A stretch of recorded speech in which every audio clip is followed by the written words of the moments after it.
My mom stole my $45,000 college fund for my sister's house, so I slept in my car at 18. Now a millionaire, I faced them again, and turned the tables. For me, one of those occasions was seeing my sister Veronica and our mother Margaret walk into the welcome reception for my new $960,000 home. A home that reflected every single sacrifice, late night, every ounce of hustle I put into starting my IT company. Nonetheless, the knot in my stomach intensified and my skin crawled because I recognized the expression in their eyes. The exact expression I saw when I was 18, the night my entire world collapsed. Growing up in Boston, our family appeared to be rather normal. Dad works in finance, while Mom runs a boutique and has 2 daughters, as well as a golden retriever named Rusty. However, as the saying goes, appearances can be misleading. When I was 12, the cracks began to show. Dad walked out, and while the divorce wasn't spectacular, what happened next laid the foundation for years of pure family dysfunction.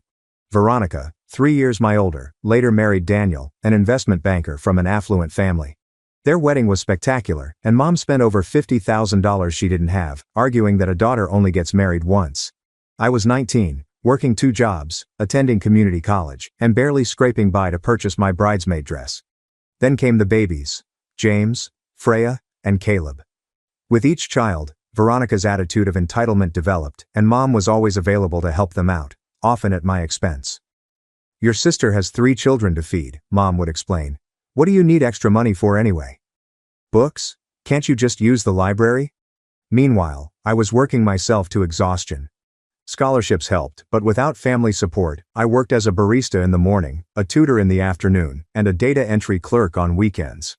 Sleep was a luxury that I could not afford. Dad faded into obscurity after moving to Chicago and starting a new family. Mom honestly made it difficult for him to stay in touch with me by forgetting to notify me when he called, or mistakenly deleting his messages. But I persevered. While Veronica shared gorgeous family holiday images, I stayed up all night coding and studying. I graduated as the top of my class. Mom attended my high school graduation, but left early since Veronica called. James had a minor temperature. I've never complained. I simply accepted this as my reality and got motivated to create my own success on my own terms. I did not need their approval. What I didn't expect was how drastically things would shift on my 18th birthday. That night defined all that followed, culminating in the showdown 14 years later. My 18th birthday was on a Tuesday. I recall because I had managed to get the evening off, a rare occurrence. I wasn't expecting a major celebration. Veronica and Daniel were expecting their 3rd child, and they had the entire family's attention. Still, turning 18 seemed momentous. I was legally an adult, had completed high school, and received partial scholarships to 3 universities. When I returned home after tutoring, I found Mom and Veronica at the kitchen table, engrossed in spreadsheets. They scarcely glanced up. "Leftover lasagna in the fridge if you're hungry," Mom said, her gaze fixed on the papers. I heated a plate and joined them, intrigued. "What are you working on?" Mom asked, looking up. "Just figuring out some financial matters. Veronica and Daniel need a bigger house now that Caleb is on the way." I nodded, accustomed to such chats. But then a chill ran through me. "Why do you have my college paperwork?" Veronica sighed dramatically. "We might as well tell her, Mom." Mom smoothed the papers and glanced at me with that familiar gaze that usually comes before I have to make a family sacrifice. "Lena, we need to discuss your college plans," Mother told me. With Veronica expecting again, they really need a 4-bedroom house. Daniel's bonus wasn't as large as they expected this year, and they're a bit stretched. I sat calmly, knowing exactly where this was headed. "The thing is," says Veronica, "we've calculated everything. And even with Daniel's salary and Mom helping with the down payment, we're still short." "Short for what?" I inquired, even though I already knew. "We need to use your college fund," Mom said frankly. "It's not like you don't have scholarships already. And community college is perfectly respectable. You can transfer to a university later when things aren't so tight for the family." My college fund. The money Dad had started prior to the divorce. Mom's promised money for my schooling remained undisturbed. I was banking on this fund to bridge the gaps left by scholarships. "But that's my money," I replied gently. "Dad set it aside for my education." Veronica rolled her eyes. "Don't be selfish, Lena. We're talking about a home for your niece and nephews. Where are they supposed to sleep? Should Caleb just live in a closet because you want to attend some fancy university?" "That's not what I'm saying," I insisted. "But I've worked so hard for this. I've maintained a 4.0 GPA while working multiple jobs. Those scholarships won't cover everything. You can take out loans just like everyone else, Veronica snapped. Daniel and I have a mortgage. That's life. Or she might have said, you could live at home and attend community college. That would be much more economical. Something within me shifted. A lifetime of acquiescence and acceptance gave way to outright outrage. No. A simple word hung in the air. Mom blinked, not expecting any resistance from me. Excuse me? No, I said again, more forcefully this time. That money is for my education. Dad and you set it aside for me. It's not Veronica's house fund. Mom's expression tightened. This isn't a negotiation, Lena. This is what's happening. Your sister has a family to provide for. And I have a future to build, I responded, my voice cracking. I've earned those scholarships. I've worked while maintaining perfect grades. I deserve to use my college fund for college. Veronica chuckled in a chilly, disdainful tone. Oh, please. Like you know anything about real responsibility. Try having 3 children before you lecture us on what you deserve. Tears threatened, but I kept them back. This isn't fair, and you know it. Mom jumped up, scraping her chair. My priority is my education, I replied. That's not wrong. Well then, Mom said, crossing her arms. If that's your attitude, you have a choice to make. Accept that the money is going to help your sister, or pack your bags and figure out life on your own. You're 18 now, after all. An ultimatum hovered in the air. Veronica smiled, confident that I would back down as I had always done. But something had cracked within me. Years of being second best, putting Veronica's needs ahead of my own. I stood up gently. I'll pack my bags. The shock on their faces would have been satisfying if I hadn't been so afraid. Mom certainly did not expect me to choose independence. Don't be so dramatic, Veronica scoffed. Where would you even go? I didn't respond. I stepped into my bedroom and took out my largest luggage. I packed clothing, toiletries, my laptop and vital documents mechanically. Family portraits remained on the walls. They did not feel like mine anymore. Mom appeared in my doorway as I zipped the suitcase shut. You're being ridiculous. Sleep on it, and we'll discuss this rationally in the morning. There's nothing to discuss, I said, startled by my own serenity. You've made your position clear. I'm making mine clear too. I pushed my suitcase past her, retrieved my backpack from the hook near the front door, and stepped outside into the night. Nobody called after me. Nobody tried to stop me. That night, I slept in my car in the Walmart parking lot, with my work uniform as a cushion. For 2 weeks, I maintained that routine, working 3 jobs, sleeping in my car, and showering at the gym where I had a bargain membership. I told no one. On the 15th day, my computer science teacher, Professor Clara Hughes, observed me snoozing in the library. She softly awoke me and asked whether everything was fine. Something in her gentle eyes broke my carefully held composure, so I told her everything. That evening, she drove me to her house and showed me the guest room. It's yours until you figure things out, she explained simply. No one should face this alone. Professor Hughes became more than just a teacher. She became my mentor, advocate, and the first person who believed in me unconditionally. She assisted me in obtaining further scholarships, guiding me through financial aid applications, and providing a valuable reference for an internship that would eventually change my life. Everything that happened after the night I was kicked out was shaped by that experience. It showed me that I was completely on my own, but that chosen family can be more supportive than biological relatives. Most significantly, it demonstrated my personal strength. A strength I was unaware I possessed until I was forced to discover it. With Professor Hughes' help, I was able to secure enough financial aid, scholarships, and part-time employment to attend a local state institution rather than my ideal school. It wasn't Boston University, but it had a strong computer science curriculum, which I appreciated. College life was very different for me than for my peers. While they went to parties and joined clubs, I worked various jobs to remain afloat, including waitressing, staffing the university IT help desk, and completing freelance web development projects late at night. Sleep became a luxury, and social life was non-existent. Despite my hectic schedule, I maintained a flawless GPA. The computer science curriculum came easily, and I found myself assisting classmates who were struggling, one of whom was Isabella Tran.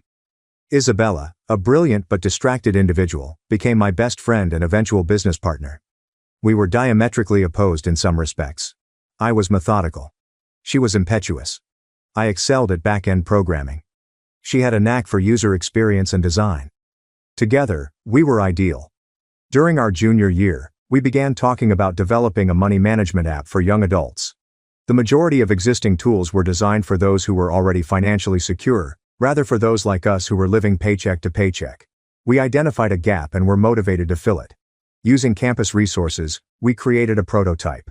We dubbed it SENS, an app that let users visualize their spending, automate their savings, and create responsible credit. Our teachers were impressed, but more significantly, our classmates found it quite beneficial. After graduation, Isabella and I had to decide whether to take stable corporate jobs or chase our business dreams. The safe option was appealing, especially considering my financial instability. However, I remembered Professor Hughes's words. Sometimes the riskiest path leads to the greatest rewards. We took a chance by moving into a tiny roach-infested flat to save money. We gave ourselves totally to SENS. I coded while eating ramen. Isabella worked on user interfaces till daybreak. We went to every networking event, pitch competition, and startup program we could find. 6 months of rejections ensued. Investors believed we were too young, inexperienced, or focused on the wrong demographics. College students don't care about financial planning, one venture entrepreneur remarked dismissively. But we persisted. We had a breakthrough when we received a small company grant, which enabled us to hire our first employee, a marketing professional who assisted us in refining our messaging. We shifted slightly, focusing on recent graduates with student loans rather than current students. The app gained traction gradually, then exponentially. We were highlighted on a technology blog. A financial influencer with millions of followers endorsed SENS, and our user base rose from thousands to hundreds of thousands. Throughout this process, I had occasional thoughts about reaching out to my relatives. I'd had very little interaction since that night. Mom called 3 months after I left, not to apologize, but to notify me that they had spent my college fund for Veronica's down payment. Dad sent periodic texts to check in, but our relationship remained distant. Instead, I focused on growing my business and my personal life. Years passed in a flurry of code, meetings, and eventual achievement. Isabella and I relocated from our shabby flat to a proper office. We employed additional developers, customer service agents, and marketing specialists. SENS developed into a comprehensive financial platform. 5 years after our start, we received an acquisition offer from one of the country's top financial technology organizations. The amount was staggering, enough to make Isabella and me wealthy multiple times over. We finally agreed after weeks of negotiations. I was 30 years old and suddenly richer than I had ever believed possible. The worried 18-year-old sleeping in her car appeared to be a completely different person. Financial security provided the freedom to make intelligent decisions rather than frantic ones. I invested the most of my windfall, gave to scholarships for first-generation college students, and eventually allowed myself to consider building a home, a genuine home, not just a place to sleep between work shifts. After months of searching, I discovered it. A lovely craftsman-style home in an upmarket neighborhood. At $960,000, it was a hefty investment, but it was well within my budget. The 4-bedroom home has character and charm, with hardwood floors, huge windows, a wraparound porch, and a large backyard. It needed modifications, but I spotted its potential right away. As I signed the closing forms, I considered the irony. 14 years ago, my college fund was depleted to help Veronica buy a larger home. Now, I was able to buy a property for about $1 million via my own work. During the restoration, I got an unexpected note from my father. He'd seen the news about SENS's acquisition online and wanted to congratulate me. Our chat was unpleasant, yet it opened up possibilities. He stated that he had lost track of me after I left and was too embarrassed to try harder to find me. He got divorced again and moved back to Boston. Would I consider meeting for coffee? That coffee meeting was tense, yet healing. Dad apologized for being absent during my challenging years. He confessed he was aware of the college fund predicament but felt unable to intervene. I didn't forgive him right away, but I appreciated his honesty. We agreed to focus on progressively restoring our connection. During our talk, he revealed that Veronica and Daniel were experiencing financial difficulties again. Apparently, they had to downsize once Daniel's company was restructured. Mom continued to help them in any way she could. "They don't know about your success," Dad remarked. "I haven't told them." I nodded, not sure how I felt about it. Part of me wanted them to know I was successful despite their lack of support. Another part preferred that my accomplishments remain quiet. As my house renovations neared completion, I planned a housewarming celebration. After considerable thought, I included my relatives on the guest list. Isabella worried I was setting myself up for disappointment, but I felt it was time to end that chapter of my life, one way or another. I extended formal invitations to Dad, Mom, Veronica, and Daniel. Dad answered promptly with acceptance. Mom called, astonished but agreeable. Veronica texted, "Looking forward to seeing how you're doing. We'll be there." The stage was set for a reunion I never expected, one that would be more dramatic than I could have imagined. The morning of my housewarming party was sunny and lovely. Despite staying up late to finish up the house, I awoke early. Every room was perfect. The living room with its comfortable sectional and built-in bookshelves, the gourmet kitchen with marble countertops and professional-grade appliances, the dining room that could comfortably seat 12 people, and 4 beautifully appointed bedrooms upstairs, including a master suite with a balcony overlooking the backyard. Isabella arrived about 10 o'clock, laden with champagne and decorations. "Are you sure you want to go through with this?" she inquired, arranging flowers. "It's not too late to uninvite them." "I need closure," I said, my stomach churning at the prospect of seeing my mother and sister again. "Besides, they're just 3 people out of 30 guests. If things get uncomfortable, we'll have plenty of buffers." The caterers arrived at midday and set up stations on the first level. By 3, everything was ready. Food, drinks, music, and my nerves were frayed. My colleagues in technology arrived first, followed by neighbors. Professor Hughes arrived with her husband, embracing me warmly and whispering how proud she was. Friends from college, industry contacts, and my financial advisor completed the early arrivals. At 4:30, the doorbell rang again. I opened it to see my father standing awkwardly on the porch, holding a gift bag. "Dad," I replied, the words still seeming odd. "Lena," he said, looking at the house behind me. "This is impressive." I let him in, gave him a quick tour, and introduced him to a few guests. He appeared genuinely thrilled to see how well I was doing, if a little out of place among the successful professionals that occupied my home. "Your mother and sister should be here soon," he explained. "They were planning to come together." I nodded and refilled my water glass to conceal my uneasiness. "And how are they?" Dad paused. "Managing Daniel's job situation has been tough on them. They sold their house last year and moved to a townhouse.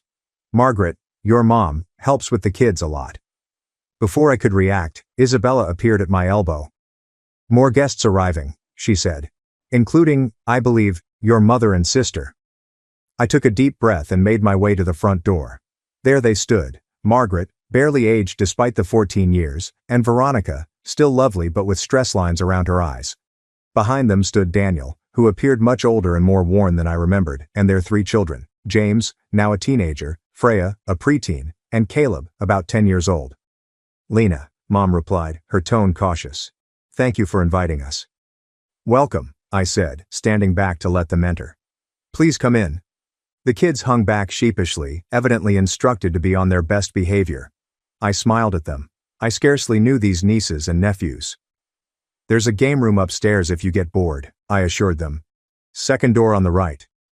That broke the ice a little. James inquired if I had a gaming system, and when I said yes, the kids went upstairs. After a quick thank you, Daniel said, "Beautiful home." He gazed about with professional curiosity. "The architectural details are impressive." "Thank you," I responded. "The renovation took 6 months, but it was worth it." "6 months?" Veronica raised her eyes. "You must have had quite a team working on it." "I did," I said without elaborating. "Would you like a tour?" Leading them around the house, I watched Veronica's demeanor become more calculated. She ran her hand along the granite counters, glanced into closets, and commented on the great play area in the backyard. Mom followed more quietly, occasionally remarking on a decor or inquiring about a feature. "This must have been quite an investment," she finally murmured as we entered the main bedroom. "It was," I admitted, "but I've been fortunate in my career." "What exactly are you doing now?" Veronica inquired, sitting uninvited on the edge of my bed. Dad mentioned something about an app. I told them a shortened version of my success story, seeing their faces change from polite inquiry to astonished realization. "You sold your company for millions?" Veronica asked, her voice higher than usual. "We did," I said. "The timing was right." The tour continued downstairs where additional visitors had arrived. I introduced my family to Isabella, Professor Hughes, and colleagues and acquaintances who knew some of my tale. Throughout the introductions, I spotted Mom and Veronica gathered in corners, whispering passionately. Daniel appeared disengaged from their chats, instead truly interacting with my tech industry acquaintances. 1 hour into the celebration, I clinked my glass to get everyone's attention. Thank you all for coming to celebrate this new chapter with me, I told you. This house represents not just a place to live, but a milestone I once thought impossible. I'm grateful to everyone who supported me along the way. As I finished my brief statement, Veronica approached. As Lena's sister, I'd like to say something too. Her voice had that confident tone I knew from childhood, the voice that always preceded her getting exactly what she wanted. Family is everything, she added, resting her palm on my arm, and seeing Lena's beautiful home today has made me realize how perfect this would be for our family. The visitors exchanged perplexed murmurs. What Veronica means, Mom said softly, is that we're so proud of Lena for creating a space where family can gather. No, Veronica replied, tightening her grasp on my arm. What I mean is that this house would be perfect for my family. With Daniel's job situation and the kids needing good schools, we've been looking for exactly this kind of home in exactly this neighborhood. The room went silent. Even the caterer had stopped moving. Veronica, Daniel began, his face flushing. This isn't the time or place. It's exactly the right time, she said. Lena's always wanted to help family. She's single, no kids, and clearly doing well financially. This 4-bedroom house is wasted on one person when we have 3 growing children who need space and stability. Mom nodded in accord. Family. I stood paralyzed, hardly believing what I was hearing. After 14 years of no contact, after seizing my college fund, they were now requesting, nay, expecting, that I give them my home. Lena, Mom said, her voice taking on that authoritative tone I recognized all too well. You need to pack your bags and find somewhere smaller. A condo downtown would suit your lifestyle much better, and it would mean the world to your sister's family. Veronica was already pacing around the living room pointing out the adjustments they planned to make. James could take the bedroom with the bay window. Freya would love the purple room, and Caleb would have so much space for his toys in the smallest bedroom. Mom joined in. After all Veronica's been through, she deserves this. It's the least you could do as her sister. The room had become utterly silent. My visitors glanced at us with terrified fascination. Isabella had rushed to my side, offering support but remaining mute. I took a deep breath, feeling strangely calm despite the absurd scene that was happening. I have something to show you, I murmured quietly while collecting my phone. I used the smart home system to connect my phone to the enormous TV in the main room. With a few touches, I opened a document and projected it on the screen. What's this? Veronica inquired anxiously. This, I told you, is a restraining order I filed 14 years ago after you kicked me out on my 18th birthday. The room fell silent as the legal paper appeared on the screen. Even the caterer stood motionless, trays in hand. What are you talking about? Mom's voice broke the silence, a mix of confusion and outrage. We never kicked you out. You chose to leave. I kept my voice steady, years of practiced control paying off. You gave me an ultimatum on my 18th birthday, except that my college fund would go to Veronica's down payment or pack my bags. I packed my bags. You didn't stop me. That was a disagreement, not an eviction, Veronica snorted, keeping her gaze set on the document. You are being dramatic. I slept in my car for 2 weeks, I explained simply. In February. In Boston. A murmur spread among the assembled visitors. Dad walked forward, his face pale. I didn't know it was that bad, he remarked gently. You never told me. Would it have mattered? I inquired. He had no response to that. I swiped to the next document in my phone. This is more interesting though. This is why I filed the restraining order. The screen now displayed credit reports and loan applications in my name, all from shortly after I left home. What is this? Daniel inquired, leaning closer to the screen, his financial background helping him to comprehend what he was witnessing before the others.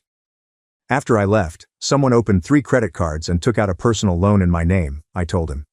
They had my social security number, my birth certificate, and enough personal information to pass security questions. The total debt was just over $45,000. Mom's face had turned white. Veronica became really interested in her wine glass. Fortunately, I said, the detective who helped me was thorough. The credit cards were used at stores Veronica frequented. The loan money was deposited into an account that then transferred the exact amount to your joint checking account, Daniel. Daniel carefully turned to face his wife. You told me that money was from your mother. A gift to help with the down payment. It was, Veronica affirmed. Mom helped arrange it. By committing identity theft against your own daughter, Professor Hughes interjected, her intellectual manner giving way to protective wrath. That's a felony, in case you weren't aware. I'm sure there's been some Mom started. This is the police report I filed, I said, bringing up another document. I had enough evidence to press charges for identity theft and fraud. The detective was particularly interested in this loan application. I focused on a signature in which someone attempted to counterfeit my signature but misspelled my middle name. Veronica's hand shook so terribly that she had to put down her wine glass. If you filed charges, why weren't we arrested? She asked, her voice lacking conviction. Because I didn't pursue it, I explained simply. I was 18, terrified, and despite everything, you were still my family. So, I made a deal with a detective. I would pay off the fraudulent debts myself if they documented everything but held off on prosecution. I swiped to another document. This is proof of payment. Every cent of that $45,000, plus interest, paid by me over 3 years, while I was putting myself through college, working 3 jobs, sleeping 4 hours a night, eating ramen noodles to survive, while paying off debt I never incurred. Daniel appeared physically unwell. I had no idea, he murmured, his voice scarcely audible. Veronica told me her parents were helping with the down payment as a gift. Just one parent, I said gently. And it wasn't a gift. It was theft. Mom has finally found her voice. You're twisting everything to make yourself the victim, she was saying. We've always done everything we could for you. Sometimes families need to make hard choices for the greater good. The greater good? Dad asked, his voice rising unexpectedly. Margaret, she was 18, our daughter, and you stole from her. Mom turned against him. Don't you dare judge me, Richard. You walked away. You left me to handle everything. I left you, not our daughters, he replied. And I certainly didn't authorize you to steal Lena's college fund or commit fraud in her name. I knew about the college fund, he said, and he turned to me. I'm sorry I didn't fight harder for you, but the credit cards, the loan, I had no idea. I nodded and accepted his incomplete apology for what it was. Veronica adjusted her approach after witnessing her support crumble. It was a difficult time, she admitted, tears welling up in her eyes. We had a baby, needed a home. Mom was just trying to help us, and you weren't around to ask. Maybe, I said. But that doesn't justify fraud. I swiped to another document. This might interest you too, Daniel. While investigating the identity theft, I discovered quite a bit about your family finances. These are records of 6 failed business ventures Veronica invested in without your knowledge, using joint funds. The total losses exceeded $200,000 over 8 years. Daniel's face had lost its color. What business ventures? Her college friend Megan's clothing boutique, her cousin's restaurant, a subscription box service for luxury pet products, among others, I put on paper. All failed within a year. All received substantial investments from your family accounts. Those were personal loans to friends, Veronica said faintly. They were going to pay back everything with interest. Is that why you hid the paper? The room had become uncomfortably tight. Guests were seeking for ways out, unsure whether to stay for this plainly private family crisis. I think, I stated loudly, that we've gotten off track. You came here today to claim my home for yourselves, based on the assumption that I would once again sacrifice my needs for Veronica's wants. I'm making it clear that will never happen again. So, you'll throw your own sister's family out on the street? Asked her mother. Where's your compassion? My compassion? I laughed. But there was no humor about it. Where was your compassion when I was sleeping in my car in winter? Where was your compassion when you stole my identity and left me with crushing debt before I'd even started college? Mom opened her mouth before closing it again. I'm not throwing anyone out on the street, I explained more softly. But I'm not giving up my home. If you need financial help, I'm willing to discuss setting up education funds for James, Freya, and Caleb. They're innocent in all this, and I'd like to know my niece and nephews. We don't need your charity, Veronica snapped, despite Daniel's face indicating otherwise. It's not charity, I responded. It's family helping family the right way. Mom grabbed her purse. I think we've heard enough. Veronica, children, we're leaving. The children are upstairs playing video games, I reminded her. And I think Daniel might want to stay. Daniel nodded slowly. I need to understand exactly what's been happening with our finances, he told me. Kids will be fine for a while longer. Fine, Mom snapped. Veronica, let's go. As they approached the door, Isabella took a step forward. I think that's best. This is supposed to be a celebration of Lena's new home, not a venue for attempted property theft. Mom's face turned crimson red. How dare you? This is a family matter. Yes, Isabella responded. And Lena's chosen family is here to support her. You might want to think about what real family support looks like before you return.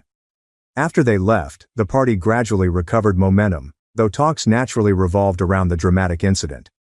Daniel remained in the corner, speaking quietly with my financial advisor and periodically checking his phone for texts from Veronica. Later, as the guests began to leave, he approached me and formally stated, I owe you an apology. I had no idea about the identity theft or the investments. I knew about the college fund, but Veronica told me you had agreed to it. Would it have mattered if you'd known the truth? I questioned you. He considered it. I'd like to think so, but truthfully, I was different then.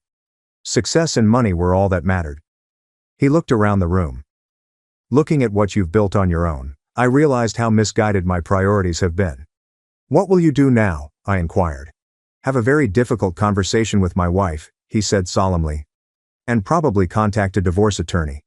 The financial deceptions are too significant to ignore. I felt an unexpected ping of sadness for my sister. Despite her imperfections, I never wished her marriage to end. I meant what I said about education funds for the children, I told the gentleman, regardless of what happens between you and Veronica. He nodded graciously. They'd like to know their aunt, especially James. He's interested in programming. After Daniel left to pick up the children, Isabella and I started cleaning up. Well, she began, tossing glasses into the dishwasher. That was the most dramatic housewarming I've ever attended. I laughed and felt lighter than I had in years. Not exactly the closure I expected, but closure nonetheless. Do you think they'll try to contact you again? Inquired the woman. Mom and Veronica. Eventually. When they need something. I shut the dishwasher and straightened up. But next time I'll be prepared. No more doormat. Lena. As the final guest left and the silence descended over my new home, I wandered through each room, admiring what I'd created. Not only was it a physical structure, but it also represented a life achieved through dedication, hard work, and the confidence to stand up for myself when it counted most. The days after the housewarming were unexpectedly tranquil. I expected Mom and Veronica to torment me, angry phone calls, manipulative texts, and possibly even unannounced visits. Instead, quiet. Daniel phoned me and asked to meet at a coffee shop near his office. Veronica moved in with your mother, he told me over lattes, 3 days after the party. She took the kids for now, but we've agreed to equal custody while we sort things out. I'm sorry about your marriage, I stated truthfully. He shrugged, appearing fatigued and relieved.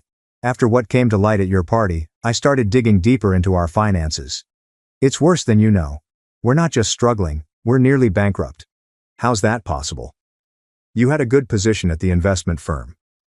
Had, he reiterated. I was let go 6 months ago, downsizing. I've been working as a financial consultant since then, but making about a third of my previous salary. Meanwhile, Veronica continued spending as though nothing had changed. He pushed the folder across the table. These are statements from accounts I didn't even know existed. Credit cards maxed out. Loans I never signed for. Second mortgages on the house before we sold it. While reviewing the records, I experienced a sense of déjà vu. She did to you what she and Mom did to me? I inquired. Except on a much larger scale. He agreed grimly. We're talking hundreds of thousands in debt. What will you? Bankruptcy seems inevitable. He admits. I nodded in understanding. My offer for education funds still stands. I can set up accounts that can only be used for educational expenses. That would mean everything, he remarked with sincere gratitude in his voice. And maybe, would you consider spending time with them occasionally? They need stable adults in their lives right now.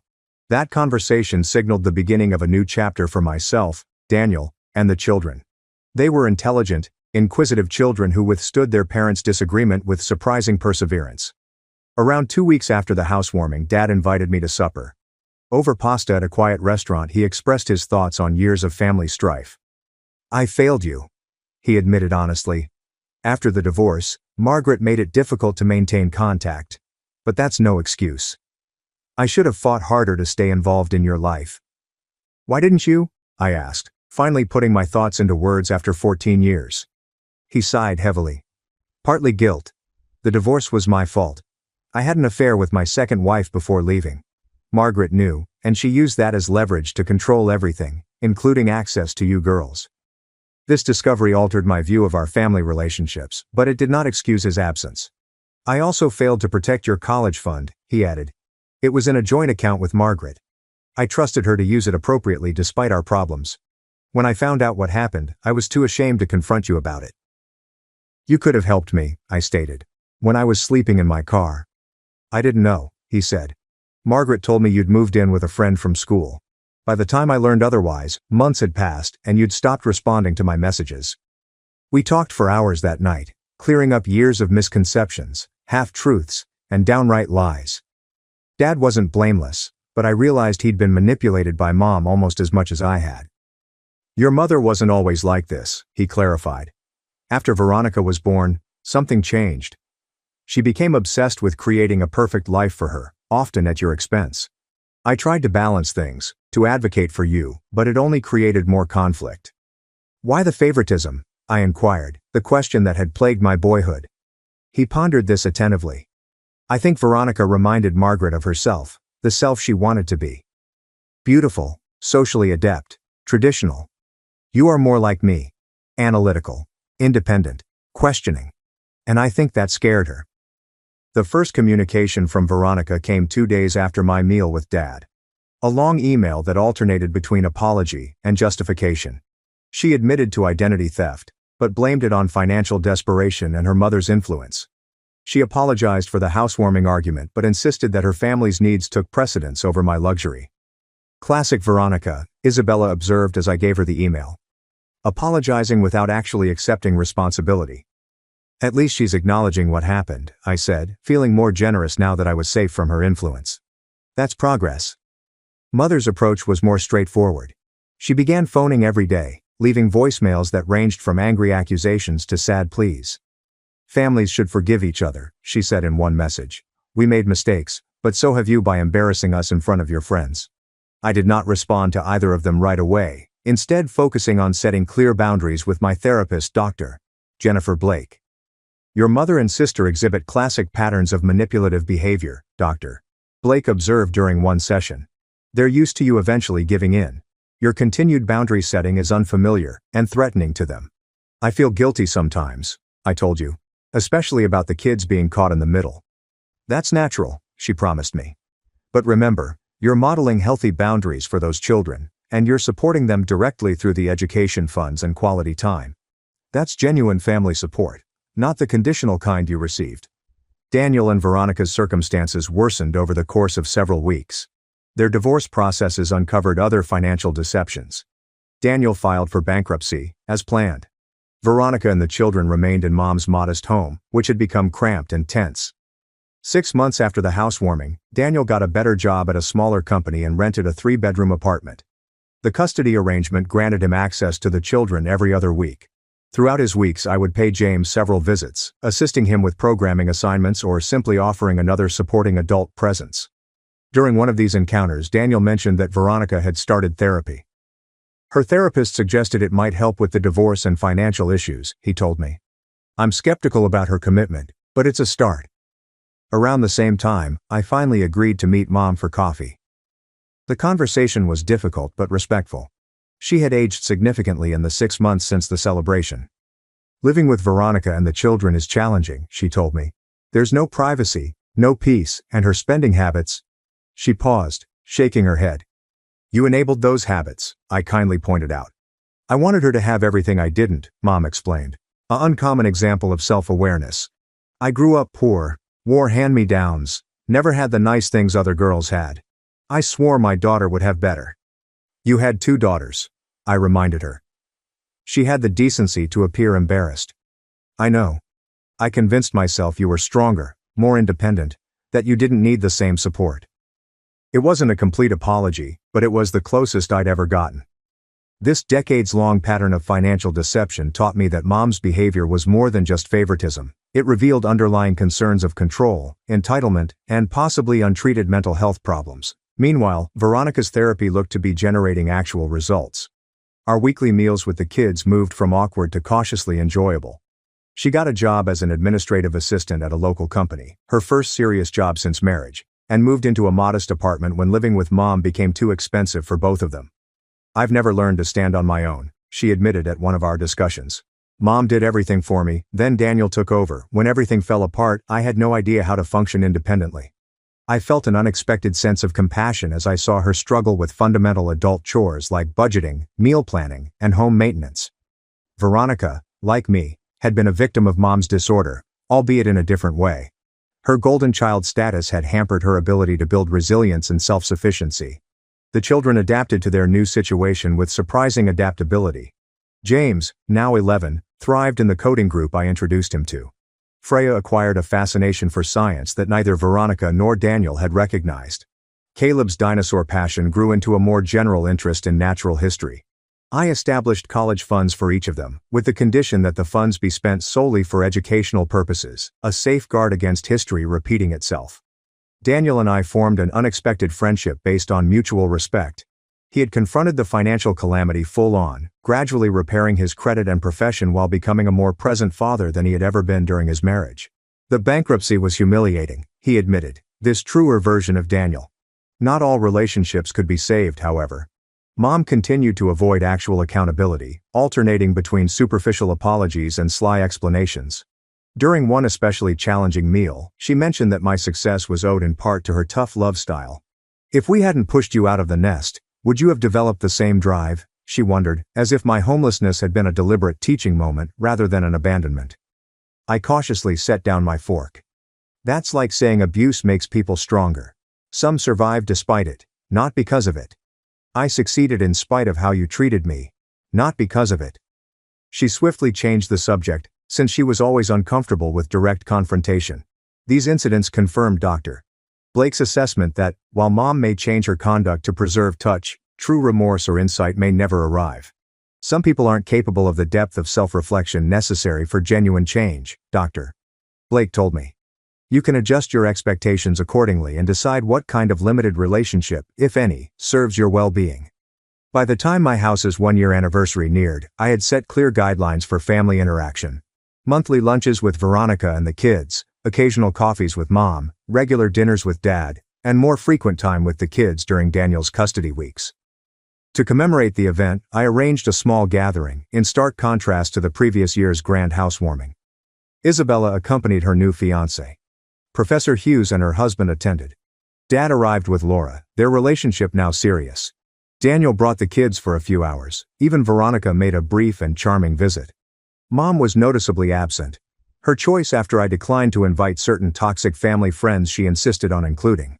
It was a little but crucial win in keeping my boundaries. As the evening progressed and people had dessert on the patio, James approached me with his laptop. "Aunt Lena, can you look at my code? I'm trying to build a game, but the graphics won't render properly."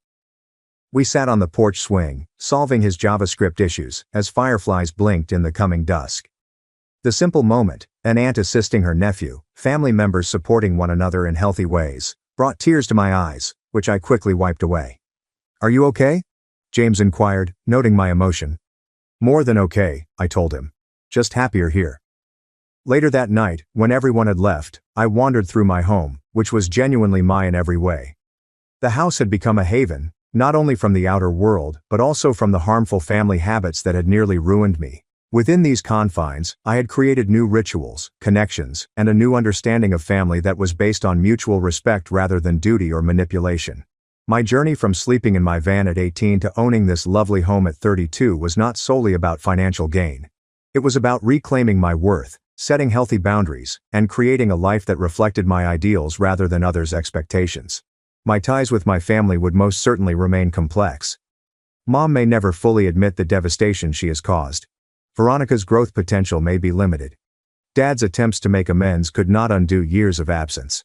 However, I no longer required their validation or approval to feel whole.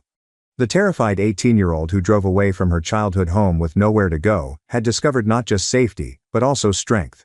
She had realized that family is sometimes chosen rather than born, and that standing in your truth, no matter how difficult, results in genuine connection rather than hollow performance of obligation.